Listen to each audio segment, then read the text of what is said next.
All right. We are now streaming.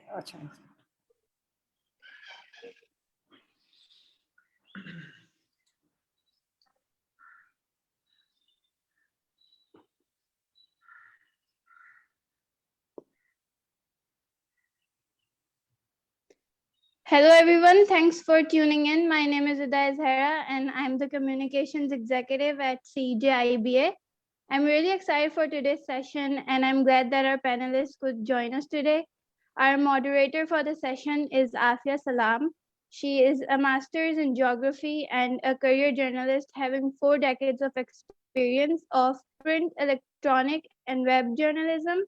She is a lead FNF's International Academy of Leadership and Australia Awards Fellow, member of IUCN Commission on Education and Communications and Commission on Economic and Social Policy. Afia has been highlighting issues related to environment and climate change through her writings and advocacy through seminars and moderation of panel discussions and roundtables. I'll now hand it over to Afia for further introductions and discussions. Thank you. Thank you very much. And I would like to thank CEJ for inviting all of us to discuss this very important topic on World Water Day. And the theme of 2021 is valuing water, which actually allows us to discuss many different aspects. And I'm so happy to have as our panelists very esteemed scholars and practitioners who can, I think, touch on each and every aspect that we can think of, which is connected to water. So I would like to introduce them. It's a very long, very impressive introduction. But as all of them said, just make it short so we can have more time for discussion. So I have with me Mr. Abdul Haq Chang, and he's an assistant professor in the Social Sciences and Liberal Arts Department at the IBA in Karachi. He's a social anthropologist, and his work regarding water specifically has been focusing on the impacts of irrigation on the irrigation water on Delta, and how the degradation, or rather how the changes have occurred over there, and what about the people and how they use that water, or the lack of water, how they live alongside it. And his focus of research is that area. Am I right? And if there is anything else, you may add to it. I'm also very honored to have Dr. Parvez Amir. He's an agroeconomist. He's a climate change specialist. He was part of the Prime Minister's Task Force on Climate Change and a member of the Technical Advisory Panel. He is also director of Pakistan Water Partnership. So there, I mean, I'm just talking about the very relevant relationship to water here in the context of this discussion today. And that is a part of the global network. And he has also, in that capacity, traveled across Pakistan and put in place local area networks for water partnerships, because water is a very key issue for Pakistan. I'm also honored to be joined by Rafi Alam, who is an environmental lawyer, which doesn't at all describe all that he does and how he's connected to water. And I think Rafi is the go-to person, because water, not just the subject of water, but environment and climate change, we have to also find, where it is connected, where the policies are coming and where the laws are coming, and what sometimes when the perceptions start to become reality, he's the one who gives us a reality check. No, this can be done, this can't be done, and this is written in the law, and this is absolutely against the law. And so he's somebody, who keeps our feet on the ground. So thank you again for joining us. And as we know, the topic of this year's World Water Day is valuing water. And I think if anybody looks at water in the context of how it is used in Pakistan, there are people who would sometimes think that it's an abundant resource and you can use it the way you want. And sometimes that use, which we in our language you call it begarer istamal, and I think we can all slip into Minglish if everybody's comfortable with that. So that be-dare istemal sometimes makes it seem as if it is worthless rather than, it doesn't really have any value. But then on the other side, we see people who are struggling to even have access to the basic level of water, which is considered as a fundamental human right, the access to it. So there are issues of quality, there are issues of quantity.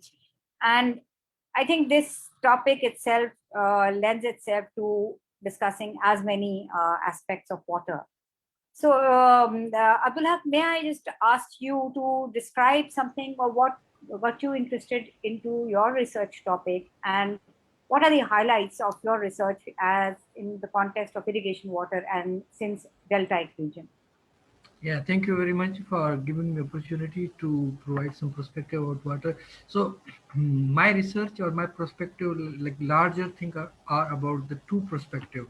One is how because of national water governance policy in Pakistan, Sindh and especially Indus Delta has been deprived historically, and now it's to the verge of the collapse or ecological disaster. Number one, and number two is that how within Sindh, for example, in the towns, urban towns, for example, and like let me explain this. There are there are 21 cities in Sindh which has more than 100,000 population, where not just we are not talking about agriculture water. I will talk about later, but water for the people, urban water or the pipeline water is almost dysfunctional.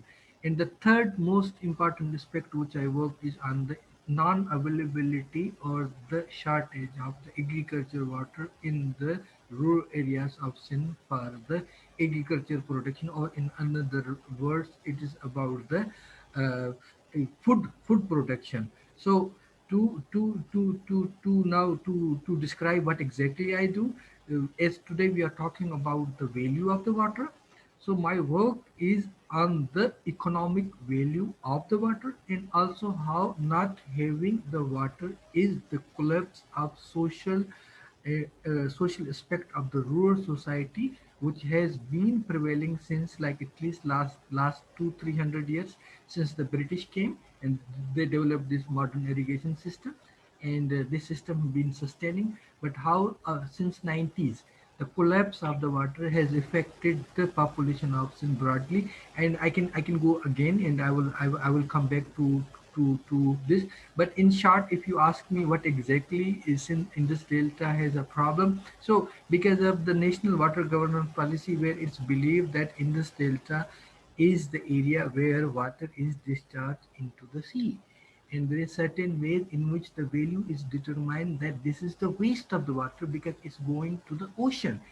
And so in national water policy there is a no value for the ecological aspect of Indus Delta. Where there is a delta, there are people, there are humans, there is a fish. So the value is determined by the upper region of the Punjab, where the agriculture is the predominant kind of the trade. So the share of the water which is supposed to be given to Indus Delta is not given, and because of that it is basically turned into, if you look at Google, see the map, it looks like a black and salty kind of the area where there is no fish and people are migrating. So so to conclude, the value of the water for the state is in terms of monetary value, but like it similarly for other people who has this monetary value in this delta has changed their life. Thank you. And this is a very crucial issue, not just so people shouldn't actually look at it from the perspective of sin only, because Delta and the coastal belt itself, it is related to the national economy and national health also of the people and the social health. So, Dr. Saab, you, of course, are very, very closely connected with the agricultural field, as well as you have traveled across the country, and also you are very familiar with the situation in the Delta. So, you think that, there is an ample understanding after that very damaging statement from the top of the country, which said that there's water being wasted. So do you think that it has an impact on policies, that kind of a mindset? Or do you think that was just one passing statement and actually the things are not as bad as they seem? Actually, if Sorry, I'm asking Dr. Parvez Amir to comment on this. okay, sorry. Thank Yeah, you. Thank you. I'll come back to you. I'll come yeah. back to you. Okay, I get a chance to look at water from many lenses. One lens which I currently use is that of the policy, and to me, it's not a that stressful a situation as it gets created. Pakistan's water availability has not changed much. 142, 145 million acre feet of water from 1947, maybe it was 151 at that time we estimated that. So that has not changed much. What has changed is the per capita availability. And the main part of that equation is the population. So the total water availability is more or less the same. The per capita availability when it started off when Pakistan was made, it was about 5,000 cubic meters uh, per person. Now it's even less than maybe 1,000. It has a time and space dimension.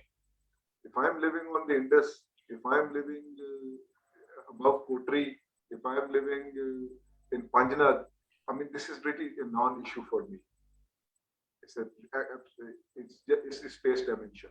But on the same token, if I'm somewhere in Karak or I'm somewhere in Khozdar or in some area which is totally isolated or in uh, uh, Tharparkar, when you work with me over there in Tharparkar or Cholistan, some of these areas. Yes, it's a big issue. I mean, it's a space issue. I'm the one who's suffering the most. Water has a very, very different value for me as compared to somebody living above Potri or someplace like that. My own feeling is that the government, I mean, has now much better instruments than it used to have. It started off with the apportionment accord, which gave some value to this whole dynamics. That okay, this is we talked heard about since everybody was getting its share. That's an instrument which started off. Then we took some time, and then we came up with this water policy in 2018. And then you will recall that we is probably the only country in the world which went forcefully in 2018 November into getting the whole judiciary. I recall making a presentation where whole of Pakistan's judiciary for 3 generations, including the current Chief Justice, was sitting there. 700 people were just willing to talk about water. And that's the nature of the crisis. That's the nature of the sort of threat which we perceive. Pakistan perceives it as an existential threat. So water has values for different people. If it's just a drinking water and you're in the desert, that value is infinite. I mean, I cannot put a dollar value on it. If I'm sitting in somebody within agriculture, water value for me is only 500 rupees per acre. If I am sitting in Lahore or someplace and I'm looking at a hotel, it's 90 rupees per liter. So water is a dimension of different values for different people at different time and different spaces. So I think it's very important to keep that. It has a cultural value. It has a recreation value. It has this environmental flow which somebody is mentioning over there. In the end, water has to be put a value based on a price. If the word value can only be used if there is a price element to it in economics. If there's not a price element to, then it's anything, then it's everybody's value. We all give. To me, water, the essential value is basically a entitlement and a human right. My sip of water, that one sip of my water, whether it's for an animal, it's for a bird, it's for a tree, that essential sip is what is a human right. That is enshrined in my religion, it's enshrined in my law, and it's enshrined in my constitution, as Rafi will probably tell you later on. That's what it's right. Above and beyond that, that is the bottle which is mismanaged. That's a bottle which needs to be brought into the fold, and it needs to be given that appropriate valuation. We did a recent study, I think, for 2 years back, me and Azagam Habib. That's on water demand estimation for Pakistan. That is the core. This morning, I was telling people in South Asia, in another webinar, that the first step is to put up where is water demand. Where is the water demanded? As a nation, if you don't know that, what values are you realistically going to talk about? If the water demand is a place like Indus Delta, somebody has to sacrifice to get that water over there. We put in 10 million acre feet of water should go to Indus Delta. Above poultry, if you don't want to let that water go and you want to grow sugarcane or you want to do other things, that's the value the nation puts, that's the value the political system puts. I mean, you cannot say that, I mean, because we don't want to do it, we don't want to leave that water. It is the alternate uses of water which will finally decide the values you attach. The best values you generate are the values where you store it. You only have water for 2 months, 2 to 3 months. That's where you get 80% of your water is the summer months, the monsoon months. 20% of the rainfall water you get in the winter months. Pakistani system requires that it has to first become a stock to be it's not a flow concept, it's a stock concept. You save it someplace, then you use it over during the remainder lean periods of the 8 months. And that's what generates the value paradigm for water in Pakistan. Thank you. So Rafe, what Dr. Saab is saying, that there is this certain amount of water which is a fundamental human right, and anything over and above that, then that gets, sort of gets a value. So what is your understanding, or how would you explain it to a layperson that this much water you can get, you should demand, and this should be given to you? And other than that, anything more that you demand for it, then you have to pay the price, because we haven't really seen the, even if it hasn't been valued, the farmers say we do pay Aviana. But even the farmers admit that that's a pittance as against the value of what they get from the water they receive. So how do we balance these two things?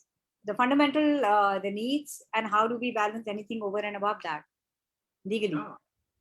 That is an impossible question to answer.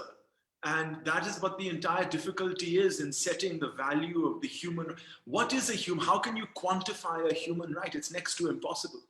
I think a lot of this has to do with, I think one of the more mysterious and charming qualities of water itself is that water operates on very many scales. And the best way to illustrate that is to kind of think of how water as a substance changes shape depending on whatever vessel you can put it in. If you put it in a glass, it looks like a glass. You put it in a bottle, it looks like a bottle. And so similarly, depending on the scale of water that we're talking about, the characteristics of water change according to the scale. Now, what is a scale of water? A scale of water is the reference point with which we address it. Dr. Pervez was just talking about the storage value of water used in irrigation. You were mentioning Abiana. These are scales of agriculture, and you could say to some extent hydrology.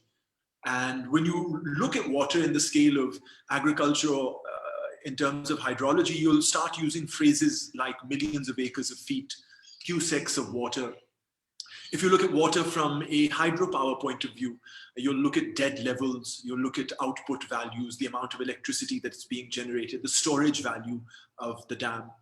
And so, you take a step back and you look at the water community in Pakistan and you listen to the language that they're talking, you'll find actually that most of the water community in Pakistan is, well, it's men, mostly hydrologists or agriculturists or bureaucrats who worked in the Ministry of Water and Power, or surprisingly, military officers who somehow, through the paradigm of security, have had the opportunity to opine on the Indus Water Treaty. But my contention is if you get a bunch of men to talk about the water problems in the world, they will give you answers like, well, let's build a dam, let's pipe some water, let's charge it. But at the same time, you step a couple of, you take a couple of steps back. And what if you were to ask all the poets and writers in Pakistan to talk about the water problems, and suppose they give you an answer? You will have a literary scale of water. Don't forget that most, if not all, Punjabi poetry is at its essence on the banks of a river somewhere. Water is a nurturing device in most Urdu literature. And there's a perfectly valid scale of water. I'm not suggesting that poets are incorrect. That would be ridiculous. But I'm not suggesting that hydrologists are incorrect either. I think when you look at scales of water, you have to understand that each operates within its own sphere. It has its own characteristics. And when you operate in different scales, you'll notice that the value of water changes. You can put a price to water if you're looking at a hydrological scale. It's impossible to put a price on water when you're looking at it from a social or literary scale. Now, again, the price of water is something that comes over time. we are of, broadly speaking, the Islamic tradition here in Pakistan, in the Islamic Republic. And in my opinion, one of the more forceful things the Prophet Muhammad ever did was to suggest in a desert country like Arabia that drinking water be free. Now imagine, you see, in Arabia, land has no value because there's no water to till it. The only people who have real power and control at that time were people who owned the wells. And to suggest to the power structure, the powers that be, that your powers are valueless, nothing, water will be free, it's a human right, was a huge statement, not just about the price of water, but of the value of humanity as well. So we come from a tradition where water should be free because this is how the power structures equalize themselves. But we also live in the modern world where, you know, water crosses this very difficult, sort of tries to tread this difficult line of being a commodity on one hand that can be valued, or being a resource on the other hand, which is a treasure and can't be valued.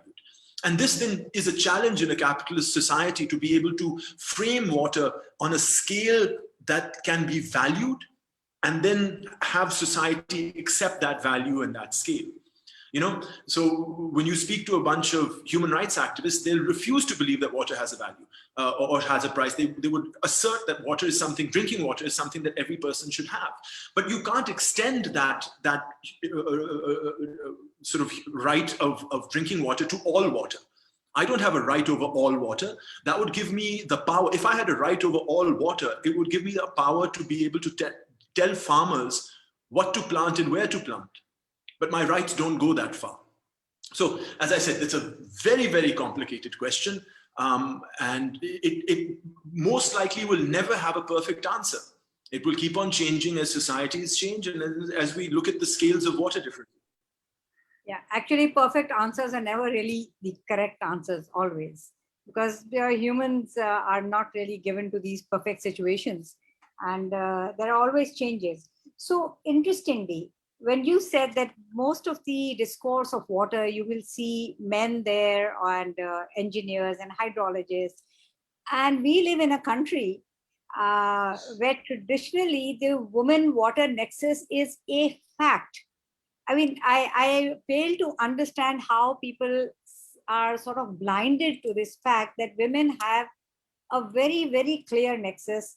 And it's not just the urban women, I guess, because the discourse is set in urban localities, so people don't really see, but the majority of the women in the rural areas, they are the water fetchers, they are the water managers. And they are the ones who have to actually see how water is distributed, even within their own family. So we have seen even in policy dialogues that they are dominated by men. And it's only when women try to gate crash that they are allowed in those rooms and they are allowed a seat at the table, or rather they just grab a chair and they sit at the table and make their voices heard.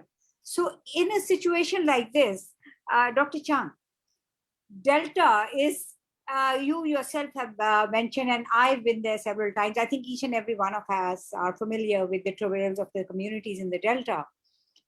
And we've seen how the women actually become more vulnerable than the men over there. The men are vulnerable, but within that vulnerability, there's an added, you look at it with a gender lens and you see the women more vulnerable.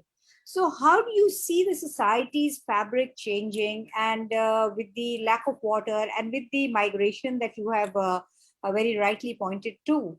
When the it's sort of their life unravels because they cannot live in the place where they were used to, because of the resource not being there anymore.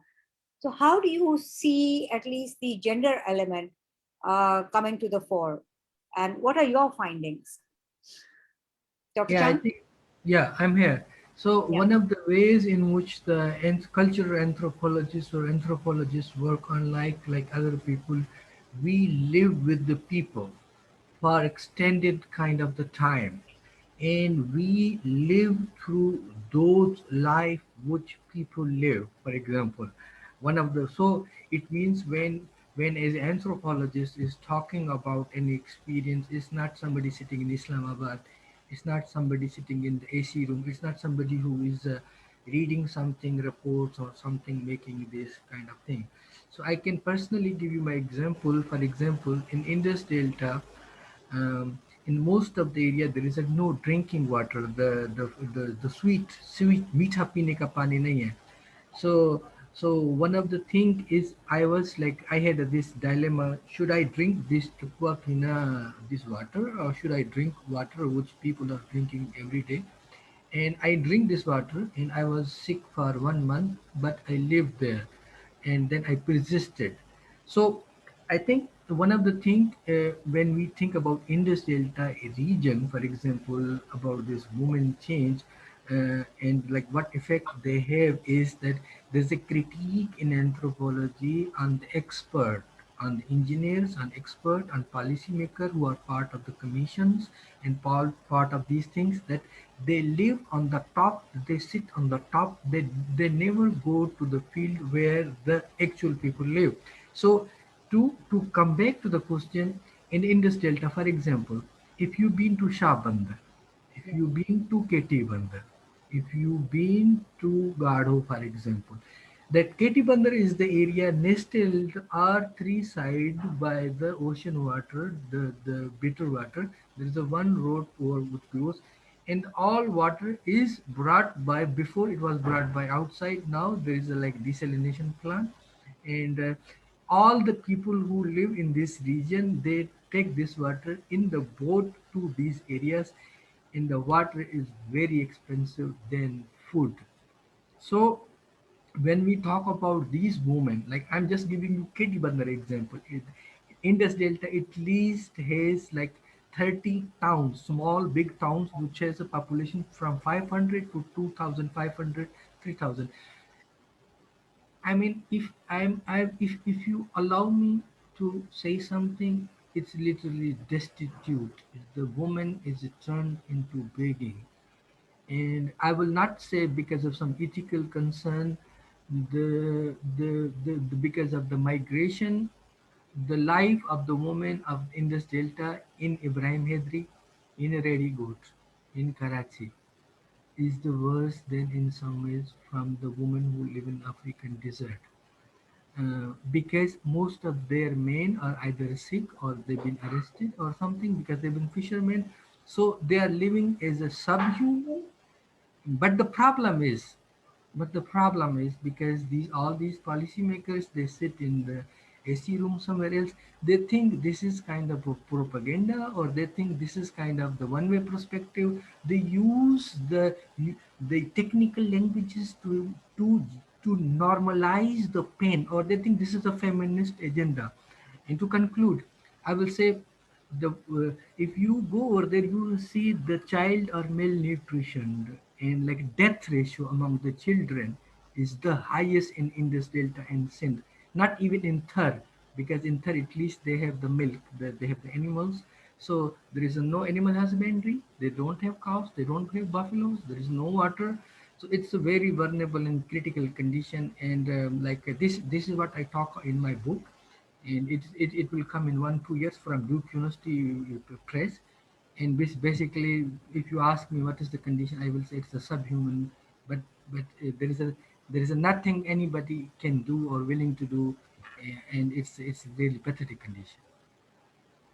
Dr. Parvez, you have been to this area and you have also been to Tharparkar, and you know the comparison he's making now. You are the one who introduced me to Tharparkar, and we saw the women over there, the condition of the children, the early childhood marriages, and the multiple births, and the neonatal mortalities.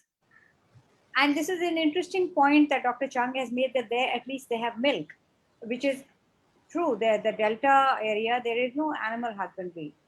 Or So they have land. They have land in Indus Delta. Land has been eaten by the sea. So yes, like so there is no land. Like you have to move ahead.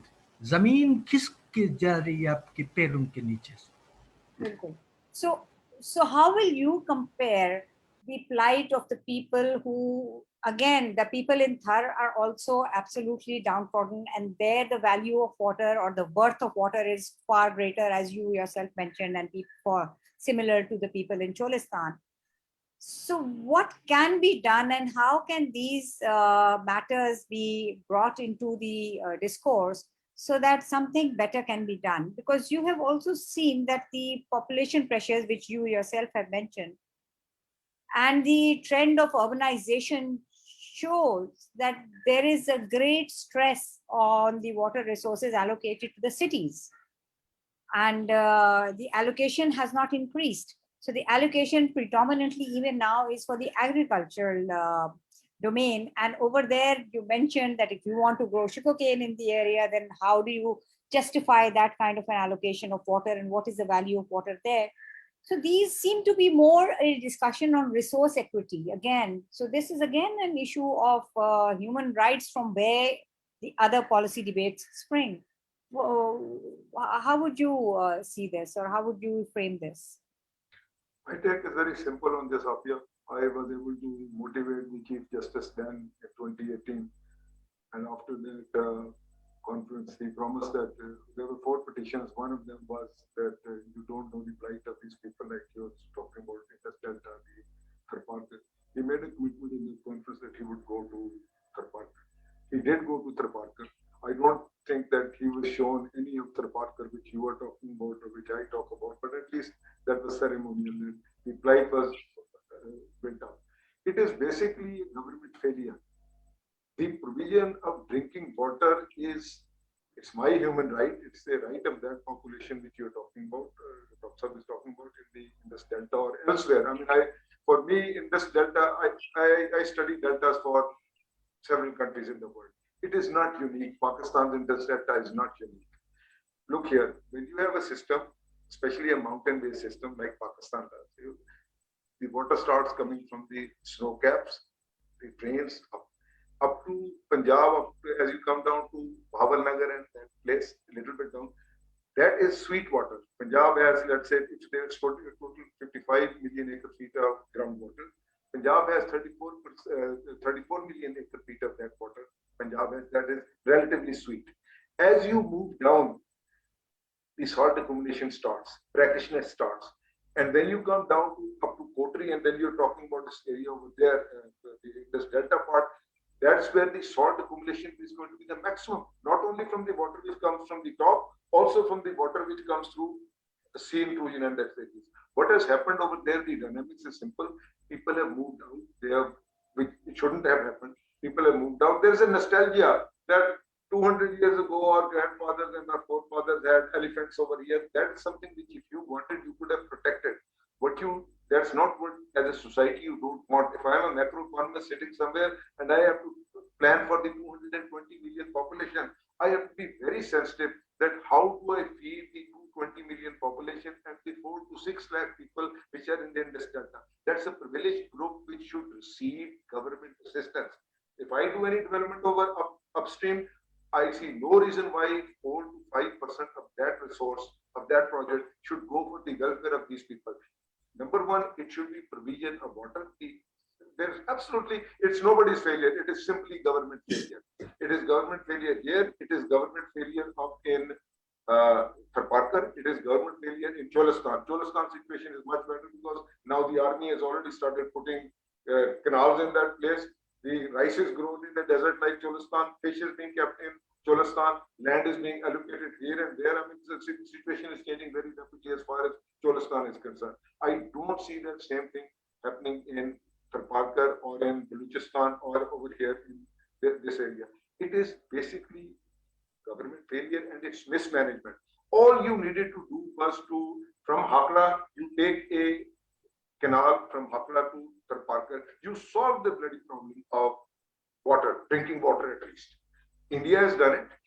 You could have done it over here. You complain every day, you start screaming and yelling when the Indians let go water in the Satluj River. That water comes, water goes. And we say that, oh, ye humne to dabona shuru kar diya, India is destroying us, India is doing that. When you ask the Indian, they say, tell us what the hell do we do? If we don't allow flows in this river, you say that, oh, Pakistan has basically destroyed us, it has killed us. When we release water, you don't have the capacity to channel that water to places where it should go. It could go to Cholistan, it could go to Tharparkar. Part of that water could come down here. You change the crop of sugarcane by 15%. You reduce it, I can assure you that I give you 10 million acre feet for your Indus Delta even more if you need that. That is, it's not an issue of this special area needs to be taken care of. This, the issue is primarily of mismanagement at the macro level.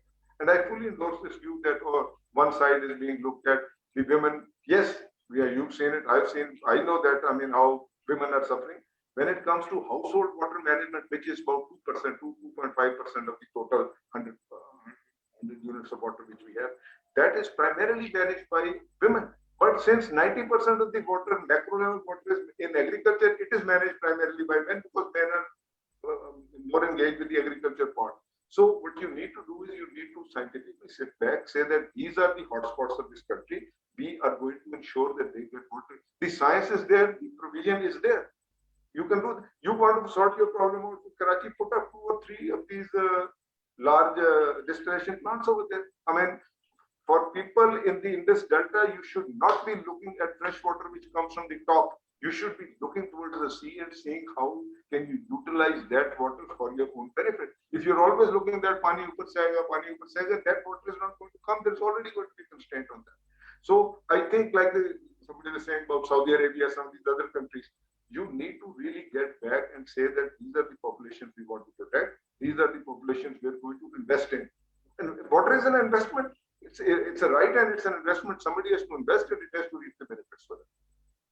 So, Dr. before I move on to Rafi, there's one point which you made about the quality of water, which comes down, and until Bhaval Nagar, you're saying it's fairly sweet, and then of course the minerals. That's the nature of the earth.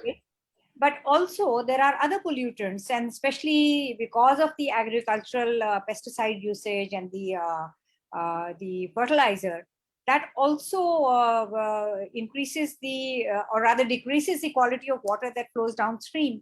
So that again compromises the agriculture, doesn't it? So again, the value, or rather the value of water decreases as far as the quality is concerned. You're very right.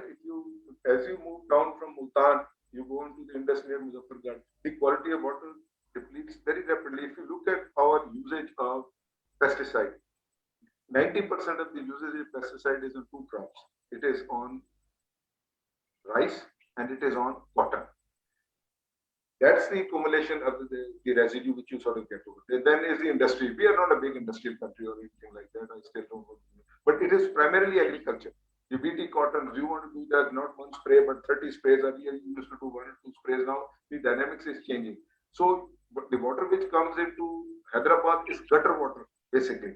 If you look at that's the quality. That's what we are drawing on. That's what we are trying to bring over there. But that's not only over here. If you look at sugar, if you go to the border in China and you just come down from that park, there's a sign over there, which this is Indus is about 100 feet from there.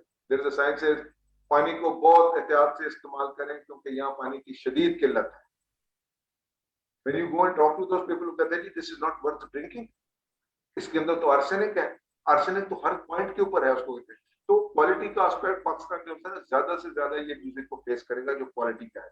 उसके लिए ये filtration है, there are technology, somebody has to invest in those technologies. अब आप कहते हैं कि सारों को अब हर एक को आप उसके ऊपर लगाना चाहते हो, जो सा ये बोतल वाला है ना, वो इट्स नॉट ओनली फैशन। मैं गांव में जाता हूं, मेरे उधर गांव के अंदर भी लोग उनसे कहते हैं कि जी ये तो साहब वहां से है, तो इनको तो ये पीने को दिया जाए।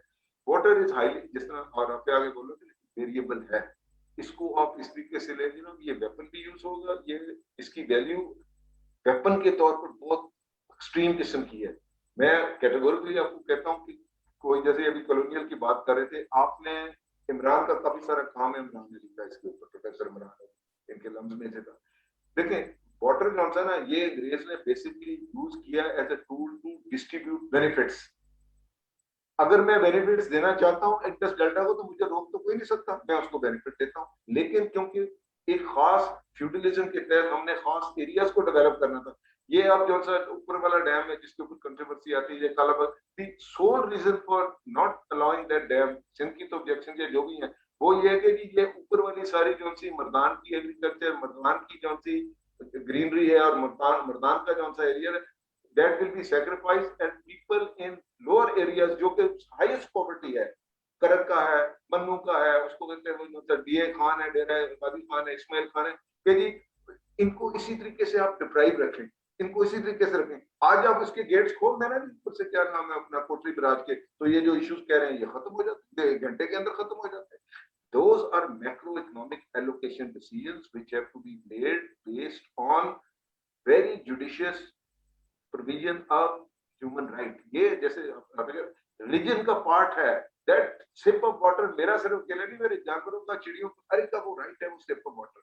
उसके ऊपर आप क्या करते हैं, वो जॉनसन है, those are questions of ethics, morality, वो एक अलग इशू है। लेकिन जो नबी पाक ने उस वक्त अलाउ में किया है वो सिप ऑफ वाटर है। वहां तो था ही सिप ऑफ वाटर, रेपुटेशन की कितनी करते हैं, वो देता वहां जौन सा होता है, पत्थरों के साथ भी आप करते रहते हैं। एक चीज और मुझे याद होती है, ये जो वाटर है इसकी valuation in terms of national security extreme form में आएगी, एक्सट्रीम फॉर्म में।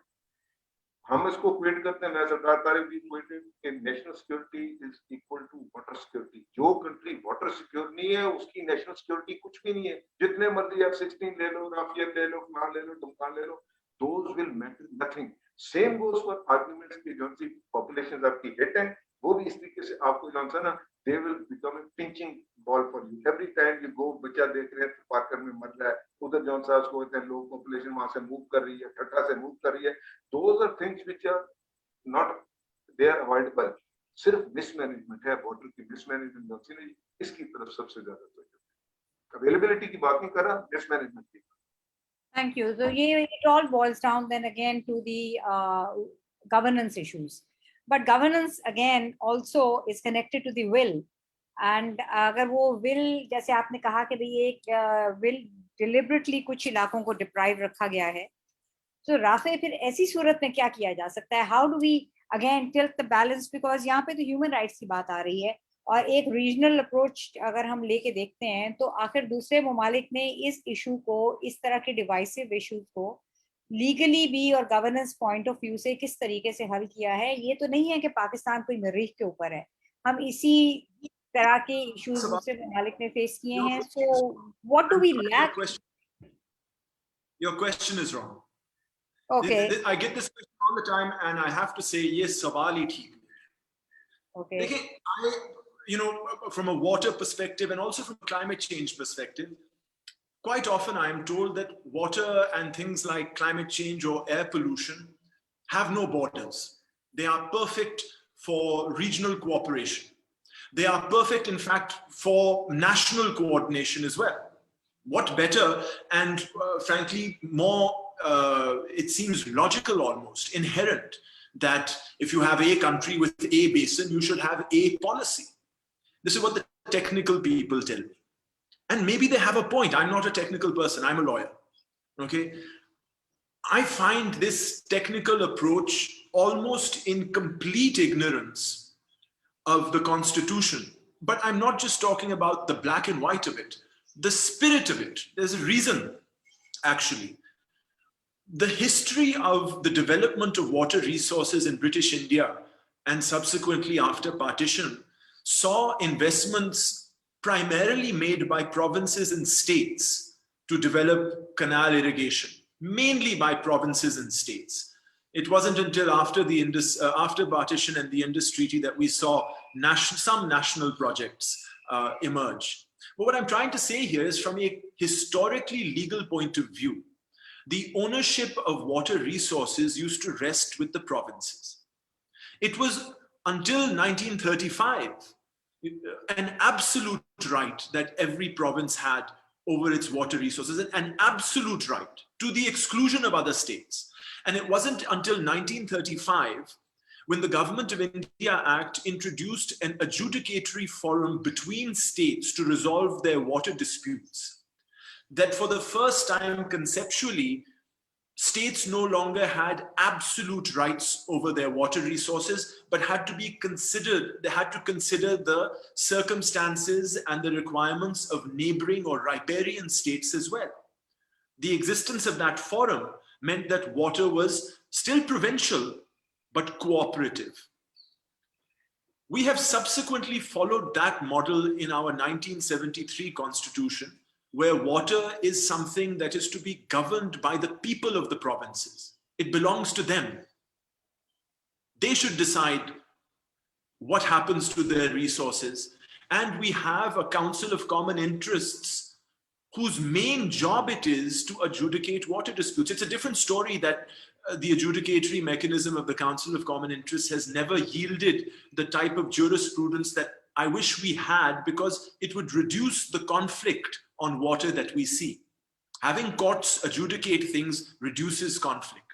Yet we've never used that. And I think one of the reasons why we have this technical approach of centralizing the control of water has to do with our experiment with the 1 unit in 1954. And incidentally, it's the 23rd of March tomorrow. Let's have a spare thought for the Federation for a second as well.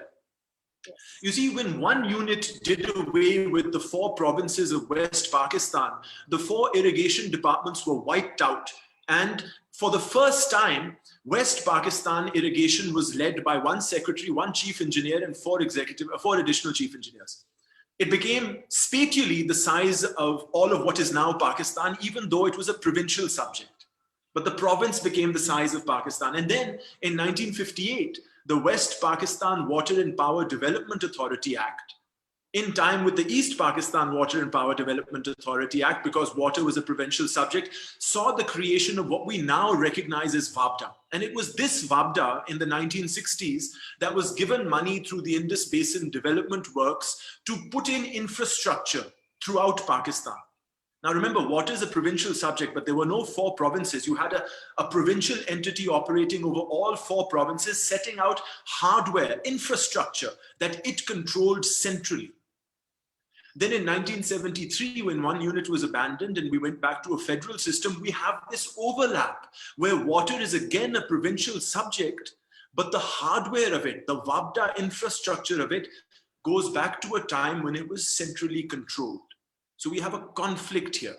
In my opinion, the integrated use of water is not the centralized decision-making on water, it is the coordinated decision-making on water, where states and provinces, through their elected representatives, put forward policies that can be adjudicated by the Council of Common Interests, and where the Federation has a minimal involvement, other than the Council of Common Interests and maybe 2 or 3 other places, on the subject of how water is to be dealt with by the provinces.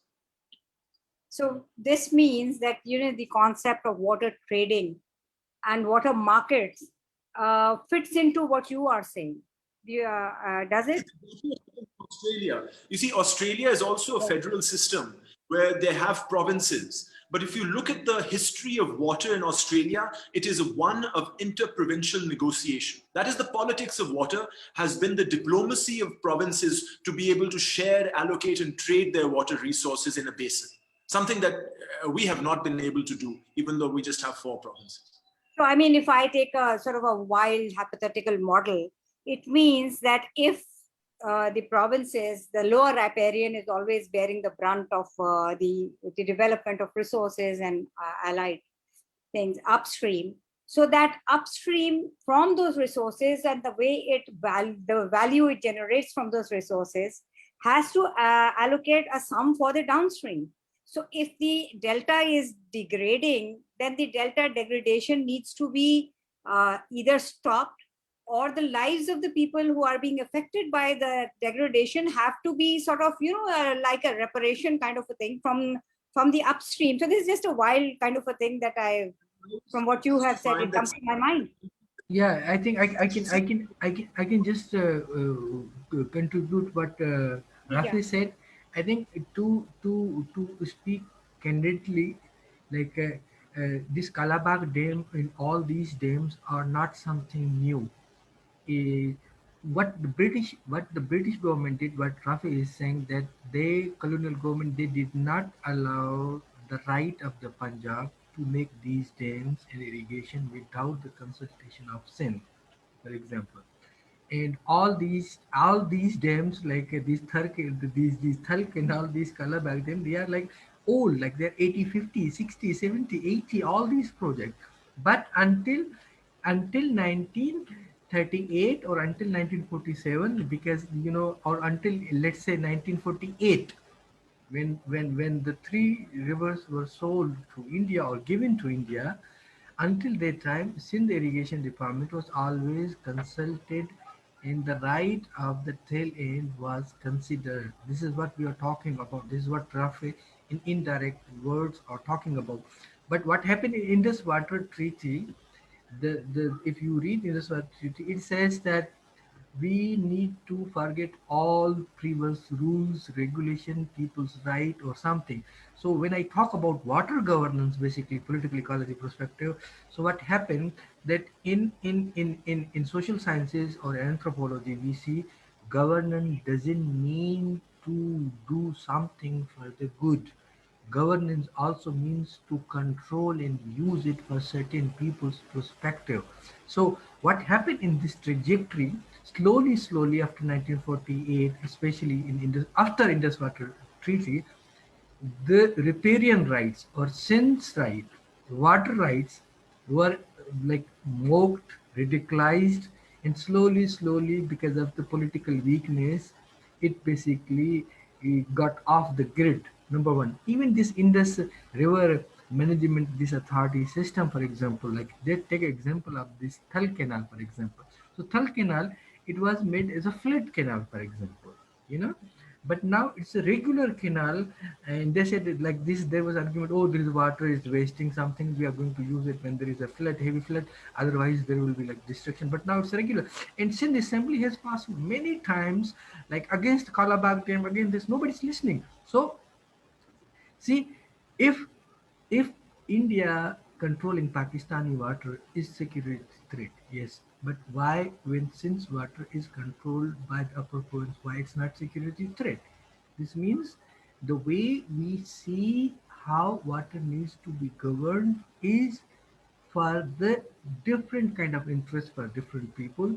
That's one of the problem. Like the Parvez Sahab said, that if we do equity, see, this is the historical way water was managed. We did some mistake and we had some problem, but let's come to the table, because at the end everywhere there's a table talk is the solution, for example.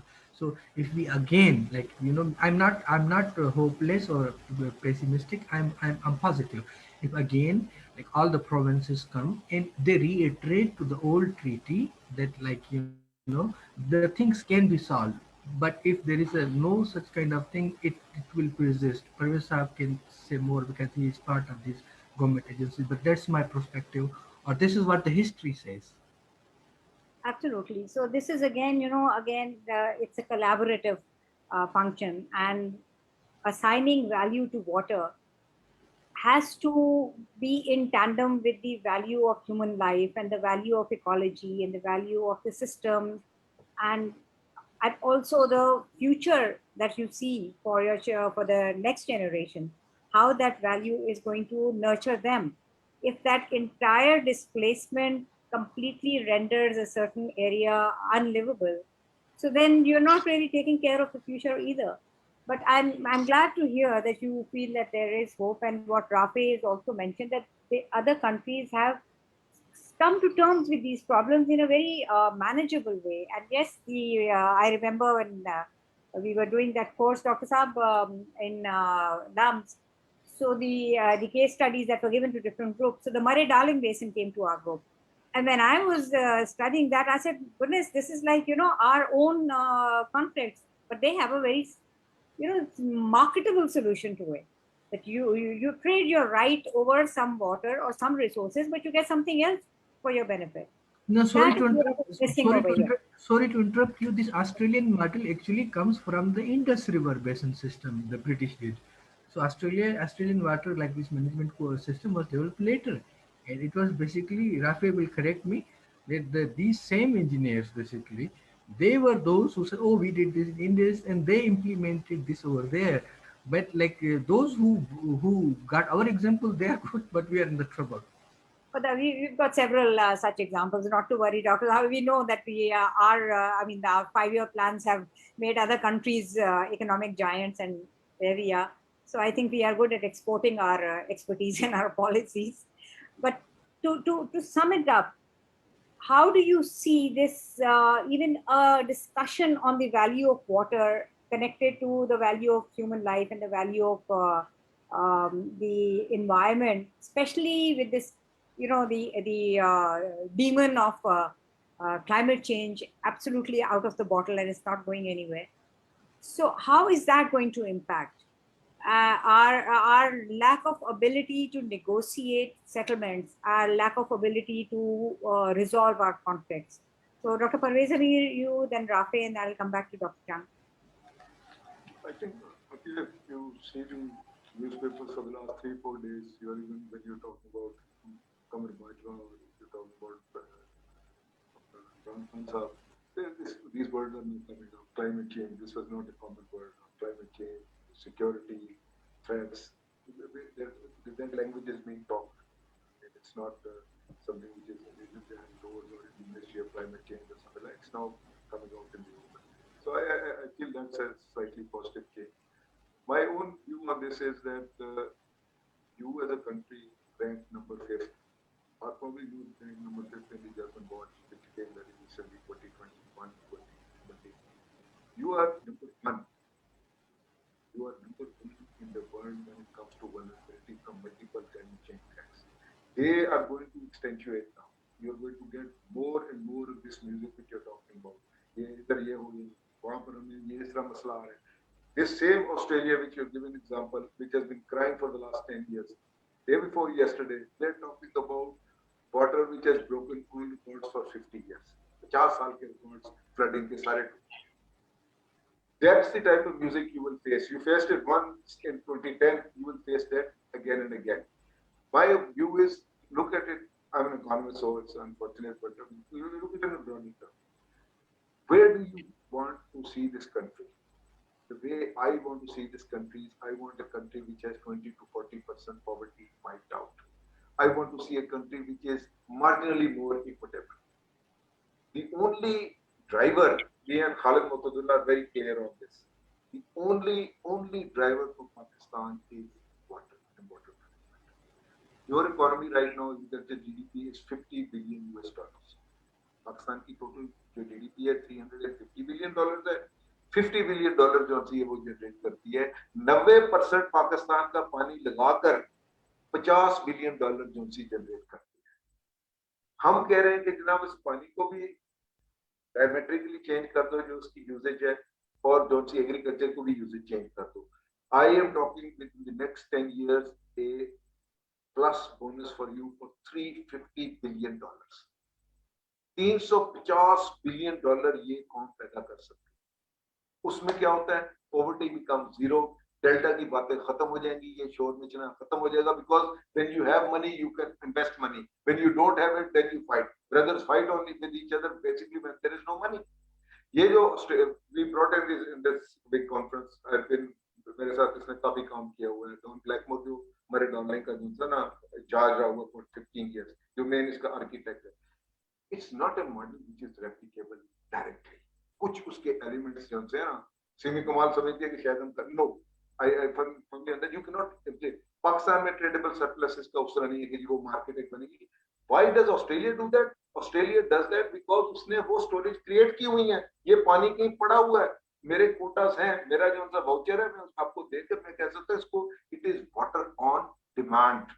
जिस वक्त पानी आफिया को चाहिए या Rafe को चाहिए उस दिन पानी मिलता है. हमारा सिस्टम जो हमसे ग्रेविटेशनल फ्लो का हमारा सिस्टम उस तरह सेटअप नहीं हुआ. कुछ उसके अच्छे एलिमेंट्स हैं. Store water somewhere, make it available, उसके एटलीस्ट राइट्स को तो क्लियर कर लो ना. उन्होंने जो अच्छी चीज की उन्होंने राइट्स को क्लियर कर. हमारे यहाँ तो अभी राइट्स के ऊपर भी झगड़ा. बलोचिस्तान वाले कहते हैं जी सारे का सारा नीचे पानी जो सा सिंध खा जाता है, वो सारा पानी. हकीकत यह है कि वो उसके पास वो कैपेसिटी नहीं है टू यूज दैट वाटर, लेकिन कोई कॉम्पनसेटरी मैकेनिज्म नहीं है कि सिंध को जो सा अपने बलोचिस्तान को कॉम्पनसेट कर सके. दूसरा फिर हम कहते हैं कि 12 मिलियन एकड़ फुट पानी तो आपका अपना है बलोचिस्तान, आप उसके अंदर से 10 मिलियन एकड़ फुट पानी जाया होने देते हो, सिर्फ 2 मिलियन एकड़ फुट पानी को कमिट करते हो. Where does that 10 million? अब अगर बलूचिस्तान में लोग शोर करेंगे, चमन में करेंगे, 2000 फुट का लेवल ये हो गया, that is part of that mismanagement कर्ज जिसकी मैं पहले आपको बात कर रहा हूँ. तो मेरा ये व्यू है कि जॉनसन एंड में के लिए आप क्लाइमेट चेंज इसके लिए अडेप्ट करें, पॉलिसीज में भी अडेप्ट करें, लोगों में भी अडेप्ट करें. जहां पर people need to move out, they will move out. हमारी वजह से नहीं करेंगे आप, ये ऑटोमेटिकली करेंगे. ये क्लाइमेट चेंज आपको जो उसकी माइग्रेशन है ना, it will force species to migrate to upper ground. जो चिड़िया है वो ऊपर चले जाएंगी पहाड़ों के ऊपर, इंसान जो सा जमीन से डरता हुआ नीचे जो सा ऊपर मूव करेगा, वो जो सी फोर्स माइग्रेशन है। Don't go for force migration, go for plan migration, जो कि इस डेल्टा में कुछ इलाकों में हो रही है। ठट्ठा में जा रहे हैं, वो पॉपुलेशन है भाई, नहीं बहुत सारी पॉपुलेशन, कोई कराची में आकर बस गई, कोई इधर आ गई। You plan it, you make a very clear vision कि जनाब आप कल को इस डेल्टा को इस तरह देखना चाहते हैं, थरपारकर को इस तरह देखना चाहते हैं।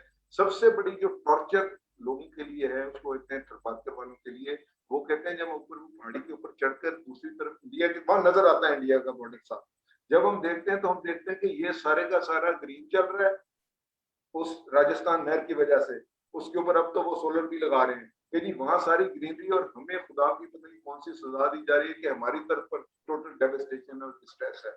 उसकी वजह यही आती है कि जी आपने जो थी ना वो प्लानिंग उस वक्त नहीं की, जो कि नेहरू साहब ने और दूसरे जो उस वक्त के जो विजनरी थे उन्होंने की। हिंदुस्तान ने 500 बंदा उस वक्त ट्रेन कराया था जिस वक्त पाकिस्तान बना। लोगों ने कहा कि हमें इतने जर्नैल दें, हमें ये फौज दें, उसने कहा उसने आपको क्या होता है, I want 500 people train, not engineers, anthropologist, lawyers, plant विज्ञान। उसने क्यों कहता मेरी जंग जौन सी होगी वो पाकिस्तान के साथ पानी पर होगी, मेरी जंग फिजिकल वार नहीं होगी। That is the situation we don't want amongst our provinces. लोग बाहर कुछ लोग बैठे हैं जो चाहते हैं कि उस तरह का conflict जो है ना क्रिएट हो। तो I think it's educated है, एनालाइज्ड है, इसको जो है ना प्रोफेशनल तरीके से आप देखें और इस इशू को मैनेज हम कर सकते हैं, बहुत इजीली मैनेज कर सकते हैं, and to everybody is resolve. वो उसके लिए जो है इन्होंने ये अभी डैम की एक बात करें, मैंने उसका सिंपल सोल्यूशन इनको मैंने कहा 3 सोल्यूशन है जो आपने उसके अंदर से नहर निकाली है, खत्म करो नहर। Don't have a there was no canal in that when it was first proposed in 1953। Dam की जो उसको कहते हैं उसका पावर हाउस है वो पंजाब की साइड के ऊपर है। मैंने कहा झगड़ा पंजाब का नहीं है, झगड़ा जो सा सिंध और केपीके का है। मैं कहा इस साले को जो सा यहाँ से उठाओ, इसको दूसरी साइड के ऊपर दे दो। मैं कहा 50 ईयर्स का मॉरिटोरियम डाल दो, 50 साल का मॉरिटोरियम डाल दो कि इसमें से पानी जो सा ना फ्लो को चेंज नहीं करेगा। अगर दो भाई सिंध और केपीके जो सा आपस में मिलकर उसका फैसला करते हैं, लेट देम डिसाइड दैट, तो आपका रिजॉल्व है। जिस मतलब 100 रुपया वो जनरेट करता है पावर प्लांट, जो जो अपॉर्चुनिटी रिकॉर्ड के अंदर आप लोगों का हिस्सा है वो जो सा ना उसको सिंध को भी उसका हिस्सा दे दो, जो 30% जो भी आता है पंजाब का आता है, केपीके को जिसका जिसका हिस्सा है उसको उस बेनिफिट्स के अंदर आप शेयर कर दे दें। एंड में जो सी बात है बेनिफिट्स की शेयरिंग की है, तो अगर आपने सिंध में जो ज्यादा मिलने आपने अपने शोर के लगानी है, यू शेयर द बेनिफिट्स। आप वो दे रहे हैं इस डेल्टा को सारी अपने को पैसे, तो आप ऊपर 60-70 मिल रहे हैं, उसको कहते हैं आपके 92 जो पॉलिटिशियंस हैं उसको कहते हैं 92% पॉलिटिशियंस को उसके ओनर्स हैं, let them share that. You don't want it, 10% उसके अंदर से आप पानी निकाल लें, इन दिस डेल्टा छोड़कर क्या जी चारों डेजर्ट्स को आप सीधा दूसरे दिन शराब कर लें, इट्स योर डिसीजन। वो इकोनॉमिक डिसीजन है, you as a nation have to make them. Province ने अपनी डिसीजन लेने के लिए हमने उसको नहीं ये लगाने देनी है, हम ये क्रॉप नहीं अलाउ करेंगे, हम इसको ड्रिप पर लेकर जाएंगे। Those are the decisions which nobody can take for us. ये ना डार्लिंग बेसिन आ सकता है ना, दुनिया में सबसे ज्यादा जो स्टडी किया हुआ बेसिन है वो इंडस बेसिन है। दुनिया के अंदर जितनी उसको कहते हैं पीएचडी इसके ऊपर हुई है, कहीं नहीं हुई कोलोराडो स्टेट यूनिवर्सिटी में। लोग कह रहे हैं कोलोराडो, कोलोराडो का तो कुछ भी नहीं स्टडी किया हुआ, हमने इसको बहुत ऊपर से नीचे इसको देखा हुआ है, बिकॉज इट वाज यूनिक। एक डेजर्ट के अंदर से एक चीज जा रही है, यूनिक सिस्टम टू स्टडी। तो there is lot of intellectual resource in this, lot of engineering in this, lot of studies which have gone this, लेकिन Pakistanis as policy makers, Pakistanis as decision makers, very poor performance frankly. और I think this is about right time कि ये जो valuation की बात आ रही है ना, उसके अंदर आपने करना है, इस कंट्री को डेप्थ भी रखना है, तो पानी को सही तरीके से मैनेज करें। Thank you, thank you very much. और इसमें इंटरेस्टिंगली 2-3 मरतबा हमने लव सिक्योरिटी का इस्तेमाल किया है, और जब भी सिक्योरिटी की बात होती है वो किसी और पैराडाइम में होती है, लेकिन एक वो जो ह्यूमन कंटेंटमेंट और ह्यूमन हैप्पीनेस है, अगर वो अपने माहौल के अंदर वो तमाम वसाइल उसको इक्विटिवली मिल रहे हों, तो वहाँ पे वो फिर आपके वो सिक्योरिटी के खदशात जन्म लेना छोड़ देते हैं। तो आई थिंक हम खुद ही उन चीज़ों की तरफ तवज्जो नहीं दे रहे और हम सिक्योरिटी को किसी और एक पैराए में देखते हैं। राफे, हमारी इस पे आई थिंक इससे पहले भी डिस्कशन हुई हैं, या हम लोग एक ग्रुप का भी हिस्सा हैं जिसमें ये सारी बातें हुई थी। आप क्या समझते हैं कि ये जो वैल्यू ऑफ वाटर है, value as a something that secures your contentment and happiness and congeniality with your other partners in this federation, आपके ख्याल में वो कितना रोल प्ले कर सकता है पानी, अगर हम उसको जिस तरह से आपने बताया कि वो एक मैकेनिज्म ऑलरेडी एग्जिस्ट करता था, हमने उसको इस्तेमाल नहीं किया? मैं ये भी कहूंगा कि एक्चुअली चार में से दो सूबों ने 2019 और 20 में, पंजाब ने और केपीके ने पंजाब वाटर एक्ट, वो अपने प्रोविंशियल वाटर एक्ट्स असेंबली से पास करवाए हैं. So these provinces have brand new water legislation that moves them beyond the riparian law that we've had since pre-partition.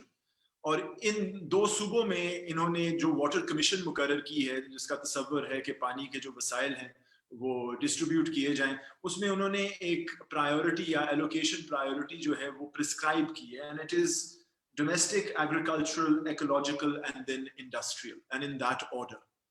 अब देखें, जो हमें बताया जाता है ना, बड़ी देर से हम सुनते आ रहे हैं कि 90% पाकिस्तान का पानी ये एग्रीकल्चर में इस्तेमाल होता है, फिर 2-2.5% जो है वो डोमेस्टिक में. I don't know how accurate these figures are, but what I do want to say is that moving forward with the water scarcity and climate change issues that Dr. Pervez has pointed out, we are going to start seeing conflict between uses, between the need for domestic and the need for agricultural. अब देखें कि priority तो domestic की set कर दी है, that human use comes first.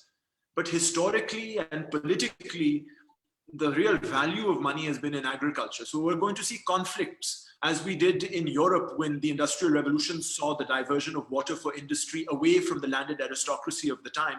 We're going to see something similar here, in between these uses.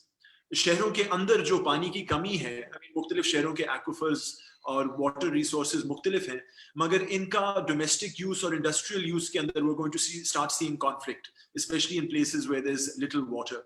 And in many ways, I hope that these conflicts take place, because it's the adjudication of these conflicts I look forward to. वहीं से तो हमें experience फिर मिलेगा कि किसी तमीज से किसी के साथ बहस करने की. अभी तो हम पानी पे झगड़ते हैं, but we need to learn through these disputes how to be able to value water enough to negotiate over it. So इसमें देखिए, वो आप जो बात कर रहे हैं उसमें वो पुश एंड पुल फैक्टर्स भी तो है ना, वो ये कोई वाटर टाइट कंपार्टमेंट्स तो है नहीं. अब इसमें चिकन एंड एग सिचुएशन ये है कि जो शहरों के अंदर पानी के ऊपर जो प्रेशर है उसके रिसोर्सेज के ऊपर, वो अर्बनाइजेशन, रैपिड अर्बनाइजेशन की वजह से है. जो माइग्रेशन हो रही है वो क्यों हो रही है? क्योंकि आपके वो जो हैबिटेट है वहाँ इंसानों के लिए वो हॉस्पिटेबल नहीं है, so they move. So what comes first? We secure those habitats for those people where they wanted to live, out of choice नहीं है ना. जैसे आप कह रहे हैं कि एक फोर्स माइग्रेशन है जो स्पीशीज माइग्रेशन का जैसे जिक्र किया है, तो बाकी मैनेज्ड माइग्रेशन तो अभी भी नहीं है. It is also a forced human migration, क्योंकि वहां पे उनके पास वसाइल नहीं बचते.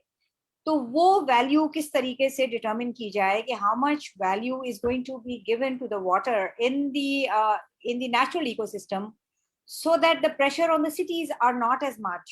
तो आप फिर वहाँ की value, so this is, I think it's a very elastic kind of a situation. हम इसको कैसे आप वाटर टाइट कर सकते हैं कि इतना एग्रीकल्चर के लिए, इतना शहर के लिए, एग्रीकल्चर लैंड की डेग्रेडेशन होती है तो भी वो फार्मर शहर का रुख करेंगे, और अगर आपके डेल्टा की डेग्रेडेशन हो रही है तो वो भी फिर शहर की पेरिफेरी पे they live a miserable life.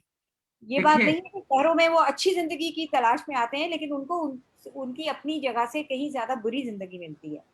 नहीं, देखिए, try to understand कि for example, let's talk anything concrete. For example, let's talk about Bahria town, let's talk about DHA city, for example, let's talk about Karachi, for example. Okay, on one hand, the city is expanding to the extent of above and beyond the capacity, number one. Number two, and we are taking water from Kincher and river Indus to giving to these elite class people. This is again the same question which is about water governance. Why, like those people who manage these things, they are more educated, more powerful, more wise than all of four of us. So the question is, why the idea doesn't come to them that we should use the ocean water to clean it, like if we have to, or we should not develop the city in this area, we should develop somewhere where there is a water, for example. So my perspective is, it's like the way in which, for example, so in this debate, we say that Sindh should be given more water, because the population in Karachi is not from just Sindh, from all over the Pakistan, for example. And forget about the agriculture water; it's about drinking water. But if we talk about the Karachi water board's politics, for example, that's a totally different kind of perspective. This K4, like, like, where is this water coming from, this K4, and like whose water has been taken out? My, like, this is again going to this perspective that the technical expert, the rich people, the elite, the upper class, the way they think about water is from the greed perspective. What they need to do, for example, if they have thought about this before, and if they have taken water from the ocean and they have made reservoirs, for example, at Hampton somewhere else, so then it been beneficial for all of us. So बातें सब बहुत ज़बरदस्त हैं, लेकिन आप ऐसे लोग जो साहब इक़्तिदार हैं, ज़्यादा पैसे वाले हैं, प्लानर्स हैं, टाउन प्लानर्स हैं, सब कुछ, how you going to communicate with like these people when they do like these things? I mean, this is what the problem is. ये असल में प्रॉब्लम वही वाली है जो इससे पहले एक अजराह मजाक कहा जाता है, कि आपने कहा ना कि हम चारों से ज्यादा वो वाइज होंगे, ज्यादा केपेबल होंगे, ज्यादा पढ़े लिखे होंगे, ये सब होंगे। तो कुछ इसी किस्म के बहुत पढ़े लिखे, केपेबल, वाइज, टेक्निकली साउंड लोगों ने टाइटैनिक बनाया था। So I think they have been building Titanics, और वो जो हजरत नूह की कश्ती थी उसने लोगों को पार चढ़ा लगाया था। ठीक है, he had divine help according to our beliefs, but the point is कि यू आर एब्सोल्युटली राइट कि जो असल मसाइल हैं लोगों के, वो उस टेबल पे वो लोग नहीं बैठाए जाते। उस पे जब वो बैठेंगे तो तभी जो एक्चुअल वैल्यू है पानी की, वो इक्विटेबल वैल्यू होगी, इक्विटेबल डिस्ट्रीब्यूशन होगी, as a human right, as you know, आपके जो आपकी इकोलॉजी है उसको भी उसका हक मिलेगा, आपके चरिंद परिंद उन सबको भी उनका हक मिलेगा। ये इतनी लंबी डिबेट है और इतनी लंबा, ये मतलब ये इतना इंटरेस्टिंग टॉपिक है, मेरे ख्याल में इस पे हम घंटों बोल सकते हैं, लेकिन अनफॉर्चुनेटली वो घंटे हमारे पास नहीं है। आप सब भी बहुत मसरूफ हैं और मैं आप लोगों की बहुत मशकूर हूँ कि आप लोगों ने अपना टाइम दिया इस मौजू पे बात करने के लिए, और इंशाल्लाह ये वो बातचीत है जो कि होती रहनी चाहिए। Thank you again very Thanks a very lot. much, Thank you, Dr. thank you, Pervez Hanif, Dr. Chung, and Rafiq. thank you, thank you, Always a pleasure being together with you in thank you, any thank you. respect. Thank you. Thank you, CEJ, for this opportunity. Vita, over to you to wrap up, or shall I just say goodbye to everyone? Yes, you can say goodbye. All right. Goodbye to all the listeners and especially my wonderful panelists. Thank you. Thank you. Good Thanks a lot. afternoon. Bye bye.